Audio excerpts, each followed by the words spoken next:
நேரத்தை வீணாக்காதேன்னு சொல்லுவாங்க. அது எப்படி நேரத்தை சிக்கனமாக பயன்படுத்துறது? நம்ம ஒரு வேலையை செய்யறதுக்கு தள்ளி போட்டோம் அப்படின்னா, நான் அப்படிதாங்க, அப்புறமா செஞ்சுக்கலாம், ஒரு 5 நிமிஷத்தில் முடிகிற வேலையை அப்புறமா செஞ்சுக்கலாம் அப்படின்னு தள்ளி போட்டுருவேன்.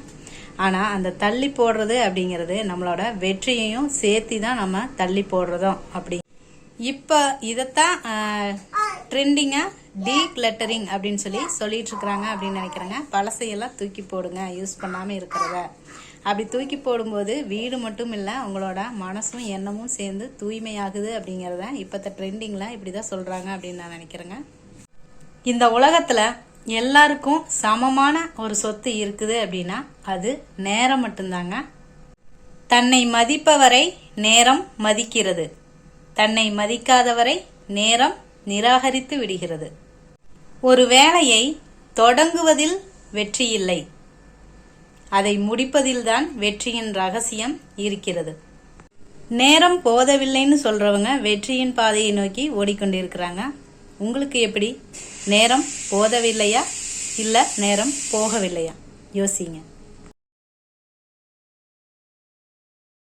Hi friends, welcome to my channel வெள்ளை மனது.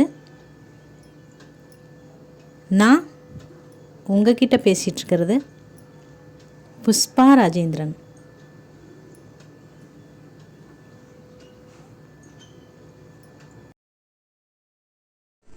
ஹாய் ஃப்ரெண்ட்ஸ், எல்லாரும் எப்படி இருக்கீங்க? நல்லா இருப்பீங்கன்னு நம்புகிறேன். இன்னைக்கு என்ன பதிவு பார்க்க போகிறேன்னா, நேரத்தை சிக்கனமாக பயன்படுத்துங்கள் அப்படிங்கிறத பற்றி தாங்க பார்க்க போகிறோம். இது எதுக்காக அப்படின்னா, நேரத்தை வீணாக்காத அப்படின்னு எல்லாரும் சொல்கிறத கேள்விப்பட்டிருப்போம்.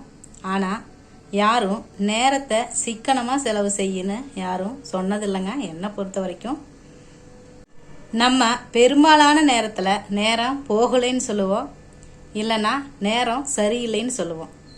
அந்த மாதிரி எல்லாம் சொல்லாமல் நேரத்தை எப்படி பயன்படுத்திக்கலாம் சிக்கனமாக அப்படிங்கிறத பற்றி தாங்க இந்த வீடியோவில் நான் சொல்ல போகிறேன்.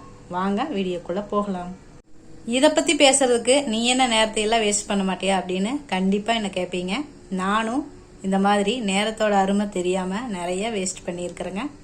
இப்போ தான் அந்த அருமை புரிஞ்சுது. அதுலேயும் இந்த சிக்கனமாக பயன்படுத்துங்க அப்படிங்கிற அந்த வார்த்தை எனக்கு ரொம்ப பிடிச்சிருந்தது. சரி, நேரத்தை வீணாக்காதேன்னு சொன்னால் யாரும் கேட்க போகிறதில்ல. ஆனால் நேரத்தை சிக்கனமாக பயன்படுத்துங்க அப்படின்னு சொன்னால் கண்டிப்பாக எல்லாரும் யோசிப்பாங்க அப்படிங்கிறதுக்காகத்தாங்க நான் எதுக்காக நேரத்தை சிக்கனமாக செலவு பண்ணுங்க அப்படின்னு சொல்கிறேன் அப்படின்னா, நம்ம நேரம் சரியில்லைன்னு சொல்கிறதுனாலையோ இல்லை நேரம் போகலை அப்படின்னு சொல்கிறதுனாலையும் நேரம் நம்மளுக்கு யூஸ் ஆக போகுதா?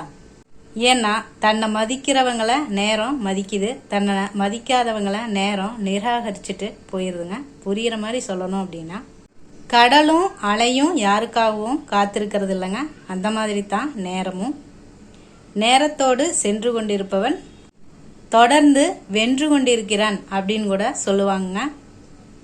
ஏன்னா இந்த உலகத்திலேயே எல்லாத்துக்கும் சமமான ஒரு சொத்து இருக்குது அப்படின்னா அது நேரம் மட்டும்தாங்க. இதை நம்ம புரிஞ்சுக்கிறது இல்லை. அதை பற்றி கொஞ்சம் யோசனை பண்ணணும் அப்படிங்கிறதுக்காகத்தாங்க இந்த பதிவு. நாம் வேற ஏதோ சொத்தை பற்றியெல்லாம் பேசிகிட்டு இருப்போம்.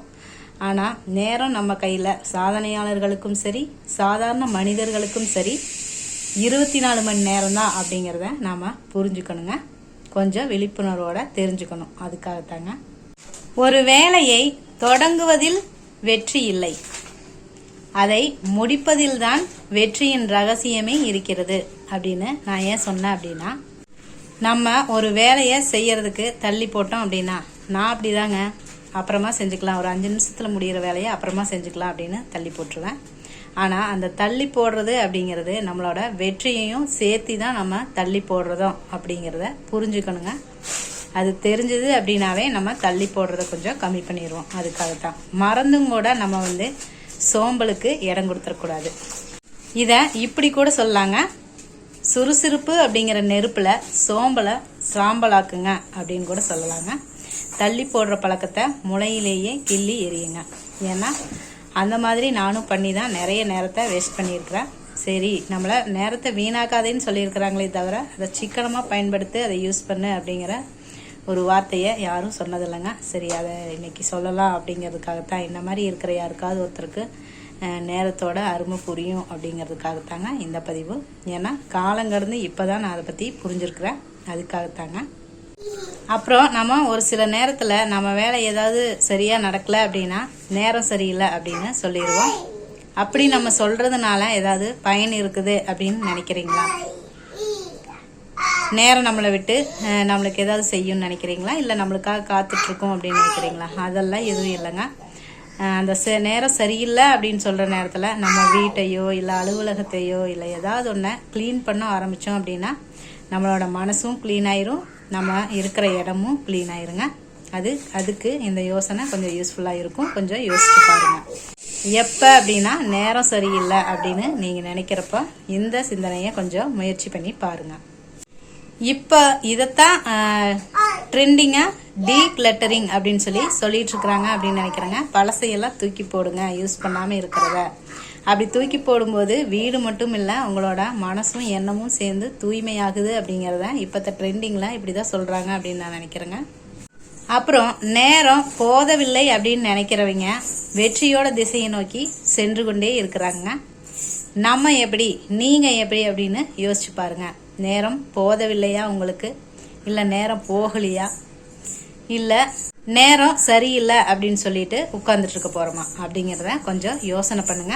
அதுக்காகத்தான் நேரத்தை சிக்கனமாக பயன்படுத்துங்க அப்படின்னு நான் சொல்லியிருந்தேங்க.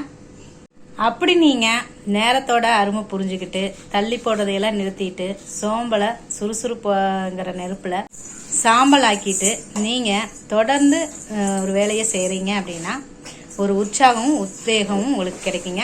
ஒவ்வொரு நாளும் உங்களுக்கு வெற்றியோட விடியலை தேடி போயிட்டுருப்பீங்க.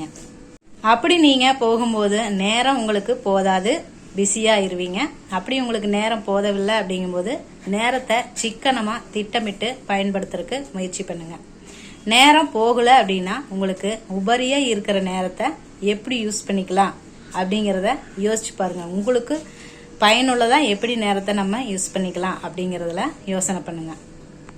அப்படி உங்ககிட்ட உபரியாக இருக்கிற நேரத்தை நீங்கள் பயனுள்ளதாக மாற்றி உங்களோட உழைப்புக்கு மாற்றி வெற்றியடைய என்னுடைய மனமார்ந்த வாழ்த்துக்கள்ங்க. ஏன்னா நகர்ந்தால்தான் ஆறு அழகாக இருக்குங்க, மலர்ந்தால்தான் செடி அழகாக இருக்கும். மனுஷன் அப்படின்னா உழைச்சாதான் அழகாக இருக்க முடியுங்க. அதனால் நேரத்தை கொஞ்சம் பயனுள்ளதாக மாற்றுறதுக்கு முயற்சி பண்ணி பாருங்கள். இந்த வீடியோ பார்க்குறவங்க நேரத்தை ஏற்கனவே நான் நல்லா யூஸ் பண்ணிட்டு தான் இருக்கிறேன், நான் வேஸ்ட் பண்ணதில்லை அப்படின்னு நினச்சிங்கன்னா, இது யாருக்காவது தேவைப்படும் அப்படின்னு நினச்சிங்கன்னா அவங்களுக்கு ஷேர் பண்ணுங்கள்.